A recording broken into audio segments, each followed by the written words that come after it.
Hey everybody, welcome back around to the Blog and Grill. I am your host Doug here with your video blog for April 16th, 2015. I'm back here on the Blog and Grill after some time off, trying to get back into the swing of things and get back to doing some blogs for you, as we have a lot of stuff going on in the world of sports right now as we're getting ready for the NBA playoffs. We also have your New York sports update for you. But first, we're also going to go around the Shield and take a look at the Aaron Hernandez trial as that wrapped up and a player to be reinstated tomorrow. But first, I want to get to my Eastern Conference previews. Tomorrow, I'll do my Western Conference previews. First series, the 8-1 matchup, Nets versus the Hawks. The Nets just getting into the playoffs on the last day of the regular season. The Hawks were a team that kind of rolled throughout the year. Not extremely talented with no one particular player that really gets it done for them. But I still think the Hawks are a solid team, and I will take the Hawks to win this series in 6. I think with Darren Williams and Brook Lopez playing well for the Nets, they can make enough shots right now to stay in this series for a little bit. That series will tip Sunday at 5:30. The first series to tip for the NBA playoffs is the number 5 seed Wizards taking on the number 4 seed the Raptors. This series will tip at 12:30. On Saturday. I think the Raptors with Lowry and DeRozan have too much in the backcourt. It's a battle of backcourts, really, with Beal and Wall. But I like the Raptors up-front guys with Valanciunas and some of their other bigs. I like what they can do. I will take the Raptors to win this series in 6 games.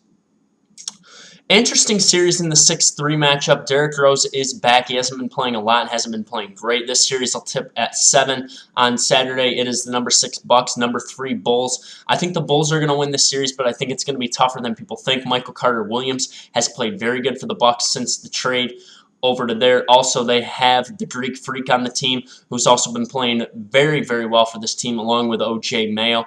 I like the Bulls, though, to win the series, but it's going to be tough as they will have to go 6, and it could be 7.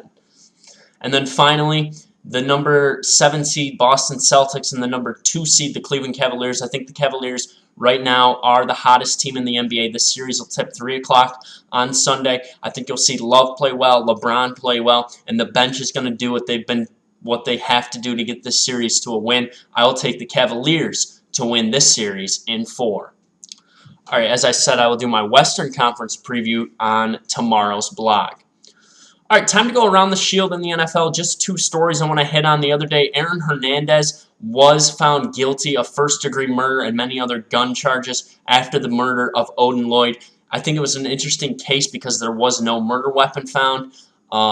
It was likely dumped in that box from Sinead Jenkins, his fiance. But the interesting thing about this is a guilty plea in the first degree in the state of Massachusetts is a sentence of life without parole. So Aaron Hernandez, a guy who struggled with some inner demons, we've seen some other instances of crime in this guy's life, comes back to bite him, and it just goes back to what I've talked about with the New England Patriots, being a team that showed that they know what to do when this stuff happens. They cut the player and move on. Another team that hasn't done this is the Minnesota Vikings with Adrian Peterson. Adrian Peterson will be reinstated by the National Football League tomorrow. It was supposed to be yesterday, but due to league rules, he will be reinstated tomorrow to the National Football League. There's still no word on his relationship with the Vikings at this point. As of now, he will be a Minnesota Viking and play for them, but I could see them making a move and getting rid of him to bring in another player and to possibly put Adrian Peterson on the move to a team such as the Dallas Cowboys, who are in need of a running back after the loss of DeMarco Murray to the Philadelphia Eagles. All right, time for your New York sports update. The New York Knicks finished with the second worst record in the NBA at 17-65, and they now get ready to look towards the NBA draft and towards the NBA draft lottery and where they will fit in there if they will have a shot at a Jahlil Okafor or a Karl Anthony Towns. New York Yankees currently 3-6, and they are in last place in the East after a loss last night, 7-5 in Baltimore. Not pitching great, and their defense has struggled. They're hitting the ball better than I think people thought. Alex Rodriguez last night hit his second home run of the year. He is now 4 shy of Willie Mays. And the New York Mets are a surprising 6-3 after they won 6-1 yesterday against the Phillies. The Mets will be back in action tonight at home as they take on the Miami Marlins. First pitch right around 7:10. It'll be Jared Kozart going for the Marlins, 0-1 with a 1.50, taking on Dylan G, who is 0-1 with a 9.00 ERA. I'll be back on the blog tomorrow. We'll talk NASCAR as we head to Bristol. We'll also have your Western Conference playoff preview as the West is absolutely loaded. We'll also get you ready for more action in Major League Baseball with your New York sports update as well. Thank you for tuning into the Blog and Grill. You can check me out on sportsmindednews.com. You can also follow me on Twitter at YankeeBaller415. You can check out my YouTube channel. Just search my name, Douglas Day, or to go to Docinco123. Thanks for tuning into the Blog and Grill. I will see you back here tomorrow. Have a good rest of the day. Thanks for tuning in.